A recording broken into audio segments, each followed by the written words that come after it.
15 minutes. Commencez à bouger.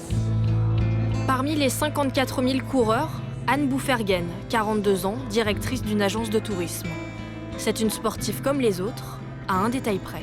Le jour où j'ai appris ma séropositivité, j'ai pleuré 2 heures dans un canapé et je suis partie courir.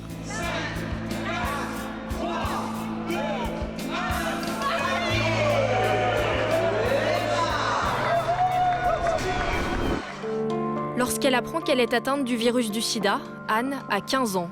Années 80, une mauvaise rencontre. À l'époque, on ne parle de rien, ni du dépistage, ni des préservatifs. Et il n'existe aucun traitement au VIH. Les médecins sont formels, il lui reste peu de temps à vivre. Après une période effectivement d'extrême abattement, j'ai rebondi tout de suite. Tout de suite parce que j'aurai jamais 20 ans et donc qu'est-ce qu'on va faire? On va vivre à fond. Là déjà, le sport lui permet d'aller de l'avant. À 17 ans, elle devient championne de France par équipe à l'épée. À l'époque, à part ses parents, personne ne sait qu'elle est malade. Quelle est la différence entre cette jeune fille qui pense qu'elle va mourir et les autres autour? C'est quoi la différence? Il n'y en a aucune en fait. Donc c'est pas douloureux parce que je pense que je portais déjà en moi cette capacité de dépasser la douleur, la difficulté et les affres de la vie, quoi. J'étais bien, hein. Elle suit un traitement médical, la trithérapie, depuis 17 ans.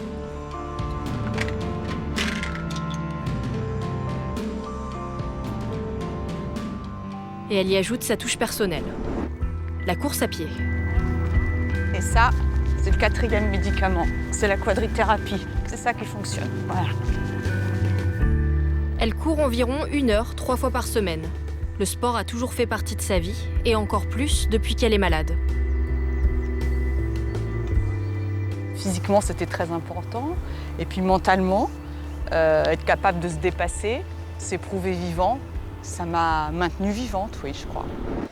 Pendant 22 ans, ça fonctionne. Les traitements lui permettent de mener une vie normale, 2 enfants, une carrière professionnelle, jusqu'au jour où elle est à bout de force. On appelle ça un épuisement thérapeutique. Il y a 4 ans, Anne doit même s'arrêter de travailler. Ça amène à beaucoup réfléchir sur soi et sur son parcours, surtout quand on n'avait pas... quand on avait caché cette maladie et quand finalement on avait considéré que jamais elle aurait d'impact dans sa vie. À ce moment-là, à 38 ans, elle décide de révéler sa maladie. Elle ne se contente pas de dire qu'elle est séropositive, elle écrit sa propre histoire. Son livre, Un mal qui ne se dit pas, est publié l'année suivante.